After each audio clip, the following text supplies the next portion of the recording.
Hello and welcome back. Again, I'm Kelly McHale, Director of Special Services for the Township of Ocean School District. Welcome to our podcast. We're excited to have you back and have you meet the rest of our team that we're very proud of.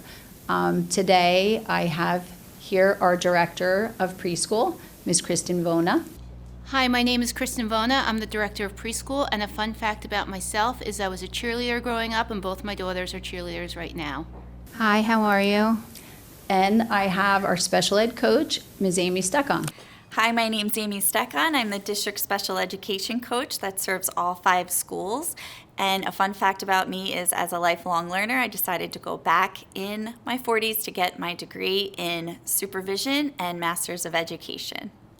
So you may have met Ms. Vona before because she has her own preschool podcast. We got this wonderful idea from the preschool team.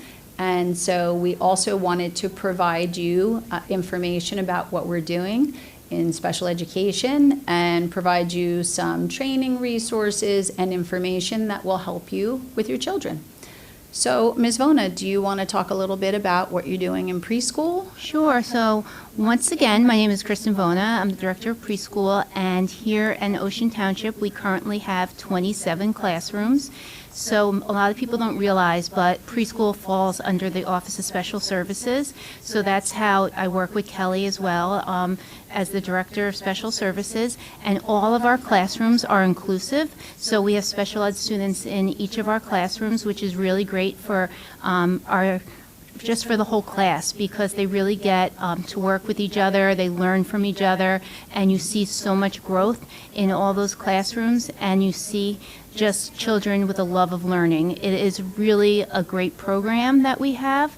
So back when I first started in 2019 with preschool and what we have now, our preschool expansion aid grant, we had one classroom we opened through the state with the preschool expansion aid, and from 2019 to now we have 27 in-district classrooms, and we have one classroom that we partner with Acelero Learning that's in Neptune, so we house an additional 15 students over there so we can meet the needs of the entire district and we can service all children.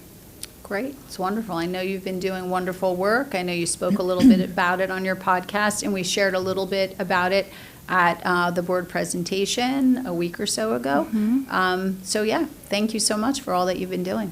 So one of the things Kelly also mentioned is, when you were speaking of the preschool podcast, just so everyone knows, those podcasts are inclusive for special ed parents and for general ed parents, and it's really topics that, you'll be introduced to, such as potty training or dental hygiene or just our curriculum in general. So parents can get a feel of everything from, potty training to how the day is laid out for their students. So I would love you to tune into that as well. Great. Thanks for sharing. Thank you.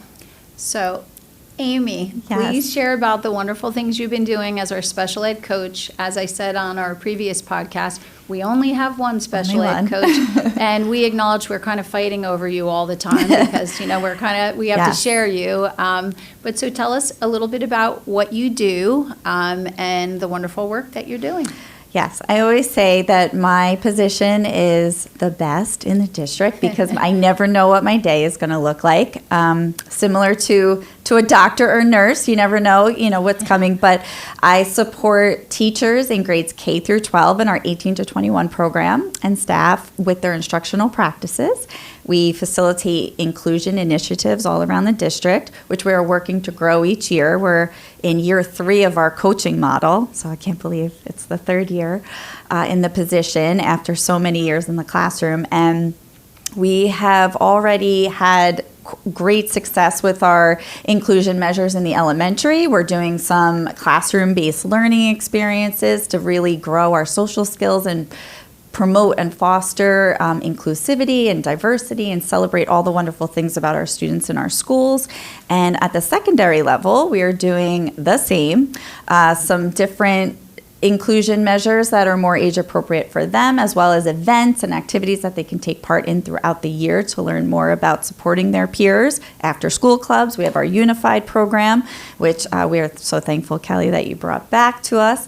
And and working to plan our biggest event of the year, which is our Special Education Resources Fair, which will be taking place May 13th. We actually got the save the date out today to our vendors. Last year we had 45 vendors. We're hoping to get to 50 this year.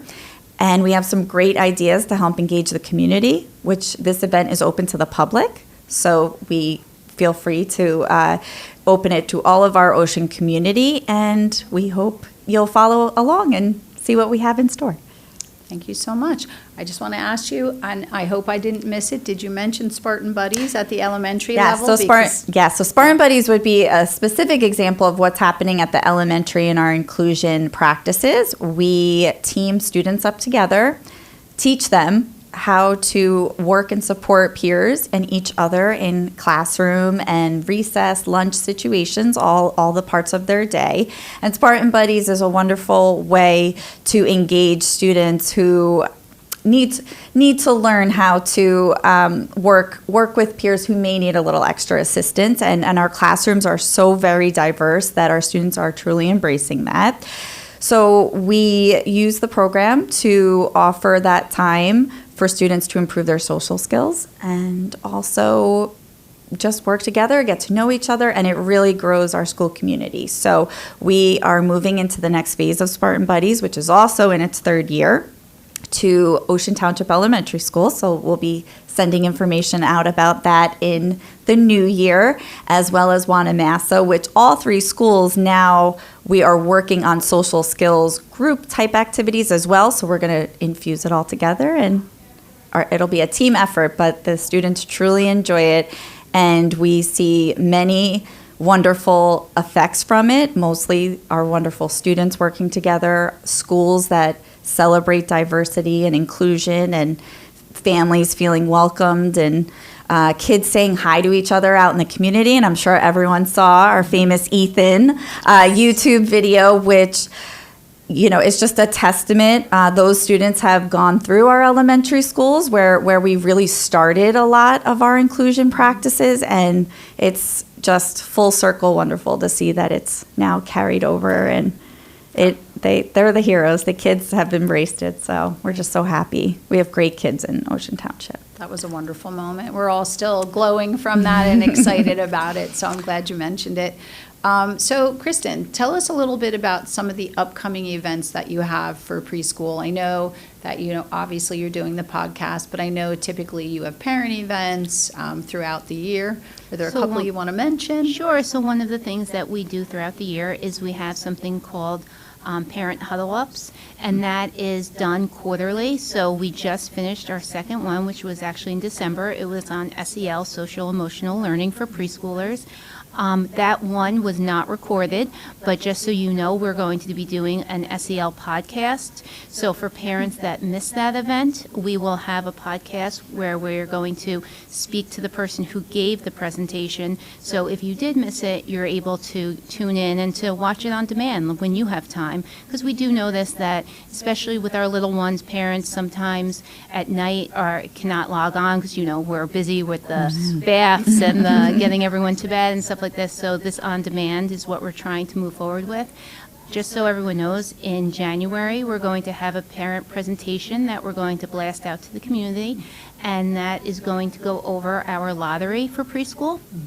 It's going to go over how to enroll. It's going to go over information for parents, so when they get in the lottery, they know what their day looks like, what kind of curriculum they have, just information about rest time and about lunch, because lunch is very different in preschool. We do something called family style dining, and we'll go into explain what that is, but it's really a teaching tool for students, and they serve themselves, they measure things out, and it's just a really nice experience. We will also have a curriculum event coming up. That one we're going to try and do at that lunchtime hour around 12 o'clock, because some parents have contacted us asking if we can do like an afternoon type event so they can take their lunch hour and zoom in and be able to see that. So we're going to do one of those on curriculum, and we'll be blasting all that information out. Right now we have some podcasts also that are available online under the Office of Teaching and Learning under preschool. We have 3 that we just went live with, and in January we're going to be moving forward with one on potty training, where we're going to ask our current parents any questions they might have when it comes to potty training, and we're going to kind of do like more of a question and answer session with that. So we're really going to be looking for feedback from parents as well. And then we're going to do another one on basic information if your child's in the program and they're having our curriculum now, basic information about the curriculum and basic information on the program we collect data on our students called TS Gold and what that looks like for families. Great. Well, as you can hear, we really listen to parent feedback about what vehicles are best for them to, receive this information from us, and we really try to structure it so it's at a time of day where you can access it, or it's a podcast that, we know all of us listen to podcasts, and, often it's AirPods in, On the go. we're at the gym, we're on the go, right? We're taking a walk at the park with our dog, because we know your time is valuable. So we want to make sure that there's all different ways for you to get the information that we're trying to share to support you. So Amy, I have a couple of other questions for Sure. you. We have other exciting events that happen throughout the year. Yes. So I thought it would be important to mention March and April. So we Yes, have yes. Rock Your Socks And Kristen actually jogged my memory for something secondary I wanted to mention just real quick before I forget. We are doing Lunch and Learns, which is kind of a similar model to what you're working towards. And we just had our first one in the high school yesterday. And we are working to build our calendar, so more information to come, but we have 3 more scheduled immediately after the new year already. So fun things to come. But yes, we have... Rock Your Socks. Yes, March. We'll talk March first. So March 21st is World Down Syndrome Day. So we do Rock Your Socks, where it's a district-wide, all schools at our administration building, district-wide. The whole team comes together. We sport our fancy socks all around district. We usually engage with a community business that supports adults or children with disabilities. Typically in the past, we have worked with our No Limits Cafe, which is a wonderful, wonderful place. They employ adults with disabilities, and we have a great relationship with them. So we have raised money as a staff to help support their initiatives as well. April brings us to Autism Acceptance Month. We have the students receive some classroom instruction, so they learn a little bit more specifically how to understand what it is rather than just have a spirit day about it. So we talk a little bit about autism. We make our ribbons around the district to show our support and our acceptance for our friends with autism. And that brings us to May. Special Education Week usually falls around the 2nd, 3rd week of May. On Wednesday, May 13th, we'll have our resources fair.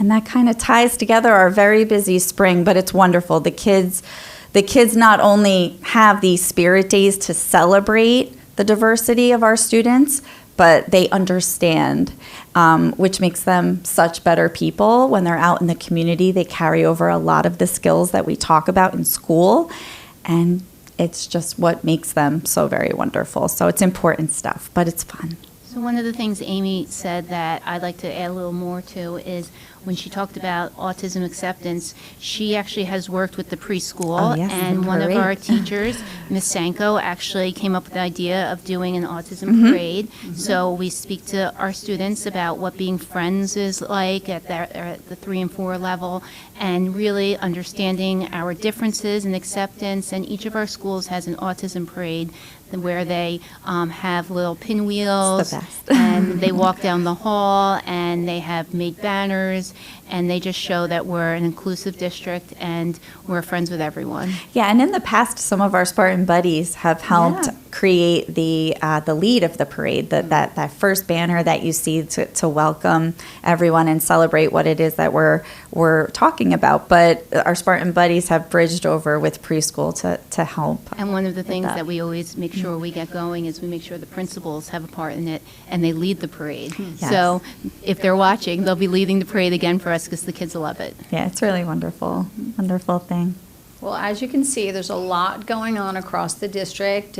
These wonderful ladies have done so much work to support inclusion and acceptance. And, you know, if we have it our way, that's how it's going to stay here. And, you know, the entire school community is better because they have worked with our students, they've spent time with our students.